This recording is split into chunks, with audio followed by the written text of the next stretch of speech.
Welcome back to Finance Uncut. On today's episode, are we going back to a gold standard?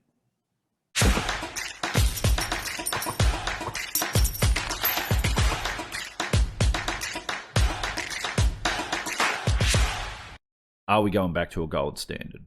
Now, Judy Shelton, she was the President Trump's nominee for the Fed. She didn't get on. Look, we all are proponents of ending the Fed. However, if we can't do that, then we want sound people like Judy Shelton, who's been an advocate for price stability, anchoring the dollar to gold. And if you haven't yet read her book, I think it's Money Meltdown, do yourselves a favor and pick it up. Go watch some of her old interviews that she's done over the last decade or two, and she's just a really, really smart and just calm person who understands sound economics and sound money. So let's just cut to a clip that she recently did with CNBC. We're just a week away from the next government jobs report. It's another data point the Fed will consider as members start looking at when to ease up on their unprecedented pandemic-era support for the economy. In the Wall Street Journal, our next guest is asking a question many on Wall Street might be positing. Who's in charge of inflation these days? Or perhaps, better stated, who's to blame? Joining us now, former Federal Reserve Board nominee Judy Shelton. She's the author of Money Meltdown, Restoring Order to the Global Currency System. And her latest in the Wall Street Journal is Who Are You Going to Believe on Monetary Policy? Thanks for joining us. And I was going to start, Judy, with a few good men, one good man. And then I said, a few good persons is what I need to say now. A few good persons or one good person. Who are we going to look to save us from the possibility of overcooking and bringing back some inflation that is probably worse than anything else for financial assets? Well, the likely candidates for that position would start on the fiscal side with a responsible Congress. And we would hope that people would start talking again about the need for a balanced budget. It seems pretty far-fetched at this point. But if you look at who is officially charged with responsibility for stable prices, then, of course, that would be the Federal Reserve, and Chair Jerome Powell would be taking that responsibility. The problem is the definition of stable prices has turned into stable inflation with a 2% target. That's kind of an oxymoron in itself. But even more, the Fed now says that they are aiming for moderately higher than 2% inflation for some time until they make substantial progress toward their goals. None of those terms are defined with any specificity. So much for forward guidance. We were talking about how many mandates the Fed can handle, and it's supposed to be a dual mandate. Now, there's 7.8 million people that are still not back to work. So the Fed, do you think that they're laser focused on that to the exclusion of the other mandate, or do you think they have time to handle the other mandate? But it seems like they're only a single mandate that's entity at this point. It does seem like that. And the irony is we're now going back to this Phillips curve mentality that you sacrifice one for the other. It was Paul Volcker who said that stable prices give you the foundation to maximize employment.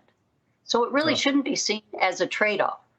And the scariest thing that you point out, Judy, and this is something we've talked to Druckenmiller about a lot, is that the Fed can be co-opted by the people in charge of the fiscal situation, by Congress, by the president, to enable them to do things that they really shouldn't be doing, that aren't wise. And in the past, maybe it was the Fed who would have stepped in and said enough is enough.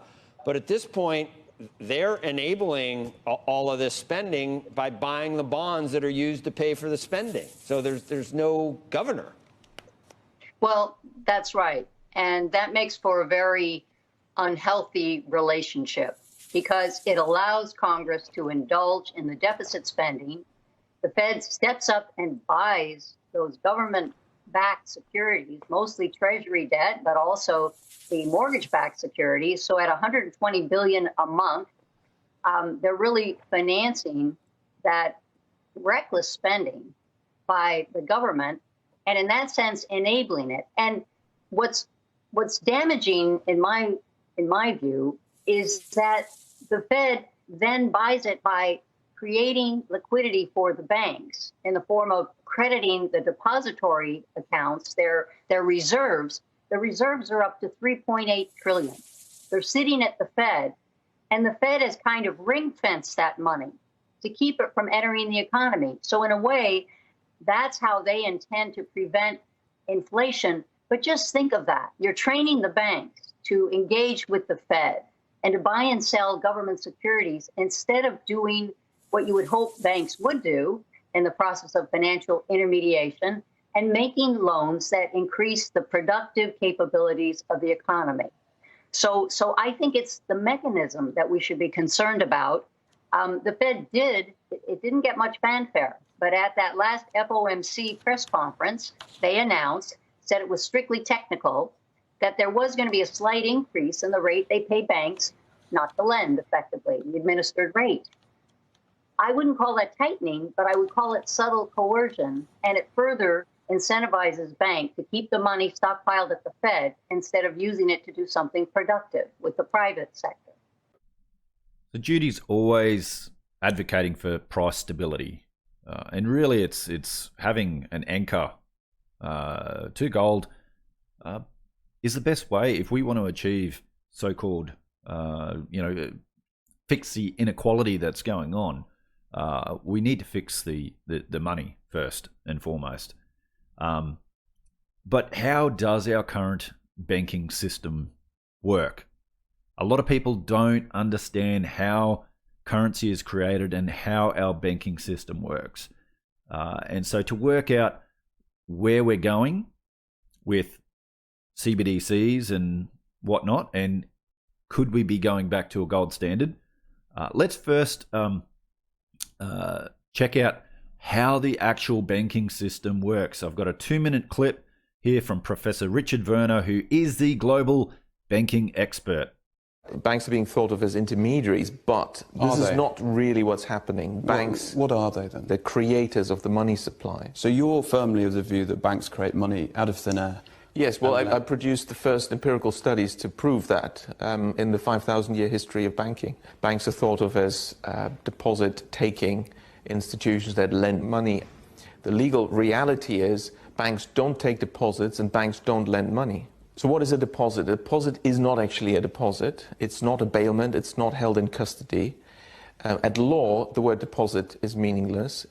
The law courts and various judgments have made it very clear if you give your money to a bank, even though it's called a deposit, this money is simply a loan to the bank. That's true, yeah. So there is no such thing as a deposit. So you think it's probably adequately named then? So banks borrow from the public. Okay, so that much we've established. What about lending? Surely they're lending money. No, they don't. Banks don't lend money. Banks, again, at law, it's very clear, they're in the business of purchasing securities. That's it. So you say, okay, don't confuse me with all that legalese. No. I want a loan. I want a loan. Yeah. Fine. Here's the loan contract. Here's the offer letter, and you sign. At law, it's very clear. You have issued a security, namely a promissory note, and the bank is going to purchase that. That's what's happening at law. Put it in layman's terms. What does that mean? It means that what the bank is doing is very different from what it presents to the public that it's doing. How does this fit together? So you say, fine, the bank purchases my promissory note, but how do I get my money? I want, it's a loan. I want 200 grand, right? I don't care about the details, I want the money. The bank will say, well, you'll find it in your account with us. That would be technically correct. If they say, we'll transfer it to your account, that's wrong, because no money is transferred at all. It's already from in the bank. Anywhere inside the bank or outside the bank. Why? Because what we call a deposit is simply the bank's record of its debt to the public. Now, it also owes you money, and its record of the money it owes you is what you think you're getting as money, and that's all it is. So banks aren't intermediaries. They do not lend. They're in the business of buying securities. However, we're now seeing a move across to more of a fiscal, this MMT type world. Central bank digital currencies are coming. However, we do have one powerful central banker, and probably the only one that I've seen anywhere in the world, that has cast doubt on CBDCs. And what's interesting is he actually praised gold. Fed Vice Chair Quarles cast significant doubt on establishing a digital dollar. Gold will always glitter, but novelty by definition fades, he said. Bitcoin and its ilk will, accordingly, almost certainly remain a risky and speculative investment rather than a revolutionary means of payment, and they are therefore highly unlikely to affect the role of the US dollar or require a response with a CBDC. I'll put a link in the description below to this article. You can read it, but basically, he is the one central banker that I've seen that isn't pushing for a central bank digital currency. In fact, he sees no need for it. He also doesn't think that decentralized cryptocurrencies are a risk for the US dollar. But what's interesting is that he made note that gold will always glitter. More central banks dip into gold market, adding gold to reserves. Central banks globally added another net 56.7 tons of gold to their reserves in May as more banks dip into the gold market, according to the latest data compiled by the World Gold Council. And the Russian Finance Ministry to buy $4 billion worth of gold in July. And the Russian central bank gold reserves, as you can see, continues to go up and up and up and up.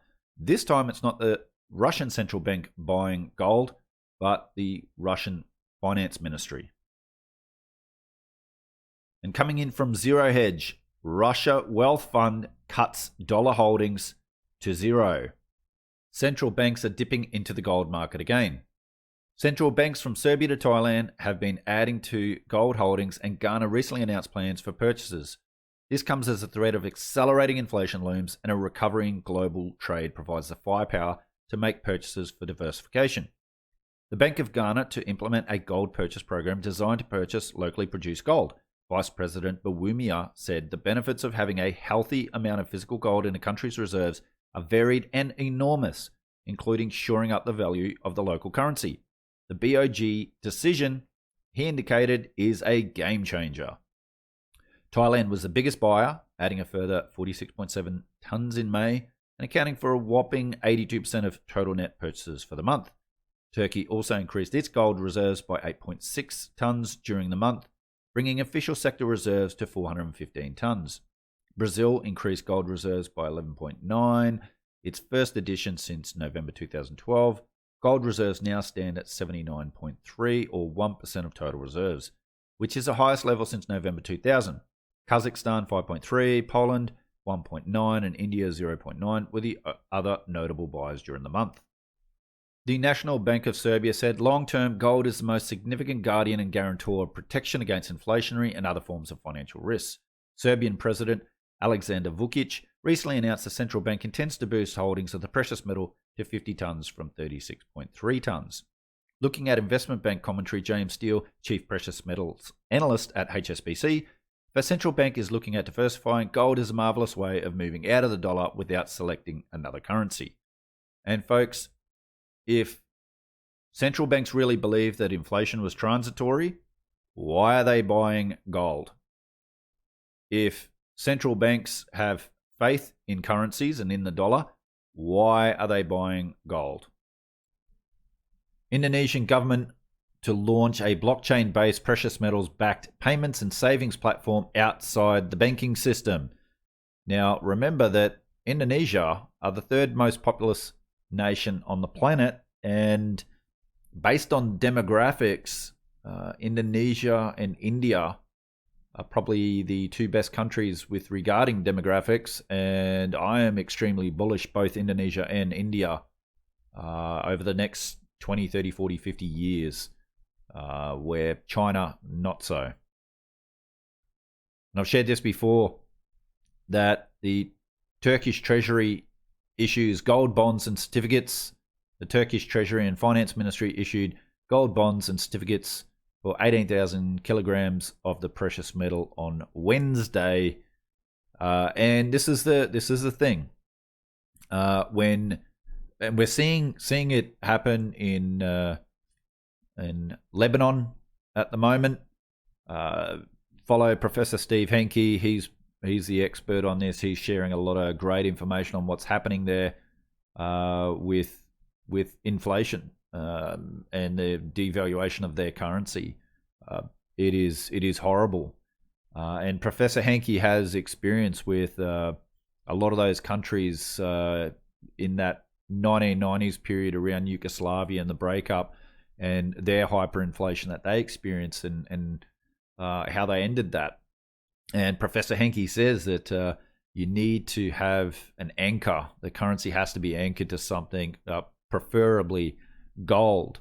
And when people, and if Professor Richard Werner and Dr. Michael Burry are right, and we do get hyperinflation in 2023 or any time over this next decade, governments will be forced, kicking and screaming, to going back to a gold standard, because they have to provide confidence to the populace, or this is where revolutions start. I shared this also, that gold at the Bank of England commands higher premium, signalling central bank buying. And we've seen that over the last little while now, that central banks have been buying. We've seen Russia now holding more gold as part of their reserves than US Treasuries. And when we have a look at gold as a percentage of reserves, you can see it here. Russia, albeit 23.3%, that is more than what they hold of US Treasuries. China is very low, even though they've been buying up quite a bit. However, you'll see in a chart that actually they've just been buying back again this year. Top 10 countries by gold reserves. Well, apparently the US still leads that. The Eurozone collectively are like over 11,000 tons of gold. And as we said, the gold at Bank of England commands high premium, signalling central bank buying. So the Bank of International Settlements bought 1 million ounces of gold for central bank clients. So, I say this, watch what they do, not what they say. And I've shared this also, central banks turning to gold again. Bank of Thailand buys 43.5 tons in April. So it's going back to April, but this is a trend that we've been seeing, that these are what central banks and sovereign wealth funds have been accumulating. And whether it's Stan Druckenmiller, who said that the US dollar, that the US will lose its reserve currency by 2036, or Jeff Gunlock says by the end of this decade, Felix Zalouf says even earlier. And if, as I said, Dr. Michael Burry and Professor Richard Werner are right with their hyperinflation call, and it's funny, just last week on Twitter, Hoz, who's a deflationist, still believes that we'll have deflation first, followed by inflation. However, he does admit that if the central banks do yield curve control and keep interest rates to the floor, that we'll get hyperinflation. So that's a deflationist who is saying that there is a risk of hyperinflation. And that's what I'm expecting central banks to do, hold rates to the floor. So you can see from this chart that around the start of March last year, when the markets started to tank and gold went on its run, that China slowed their buying down. Now, if you want to go down some rabbit holes, I think it's Jim Rickards who has said that he believes China is behind the manipulation of gold because ultimately they want to buy as much as they can, and they don't like paying high prices for it, because he and some others think that what China are trying to do is create a digital currency, the digital yuan, backed by gold, and then sell that to the world who, don't like the current dollar system, and try to convince them to the rest of the globe to drop the dollar and to accept the yuan backed by gold as a new reserve currency. I say good luck to that, because it's not just about China, you guys having gold. It's about everything else. It's about how you do business. It's about your legal system. There's a trust issue as well that goes along with that. Now, in all our analysis on CBDC, in particular for the use of general use, we tend to establish the equivalence with cash. And there is a huge difference there. For example, in cash, we don't know, for example, who's using a $100 bill today. We don't know who is using a 1,000 peso bill today. A key difference with the CBDC is that central bank will have absolute control on the rules and regulations that will determine the use of that expression of central bank liability. And also, we will have the technology to enforce that. Those two issues are extremely important, and that makes a huge difference with respect to what cash is.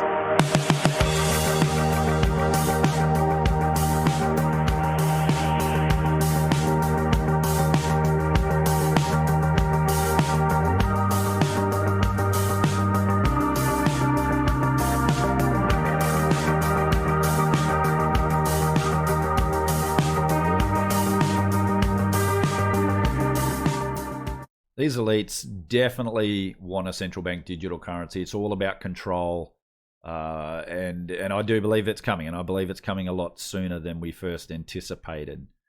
But I think that's extremely bullish for gold in the short term, in the medium term, and in the long term. John Exter, the most honest central banker ever, created the Exter's pyramid. When a monetary or a banking or a confidence crisis erupts, there's a flight to safety by the scrambling of electronic currency to M0. And at a later stage, this scramble will continue into gold and silver. So, do I think we are headed back to a gold standard? No, not right away. I think we're going to have central bank digital currencies. I think they're coming. I think we're going to have significant inflation. Perhaps Richard Werner and Dr. Michael Burry are correct with their theory of hyperinflation. Ultimately, there's going to be a currency crisis, and governments will be forced, in my opinion, to go back to something like a gold standard to provide people confidence in the currency, or risk a revolution. Anyway, that's my opinion. I could be completely wrong, but that's just how I see it playing out. Things can always change, and my thinking can change, but the way things sit right now, that's how I see it. Anyway, guys, if you like this video, please hit that like button. Give us a thumbs up. Really do appreciate it. Don't forget to put your thoughts and opinions in the comments below. Love seeing that. Love seeing the conversations going on, even though we do get a few bots and whatever in there, which can be quite annoying. And anyway, guys, take care, and I'll see you again on another episode of Finance Uncut.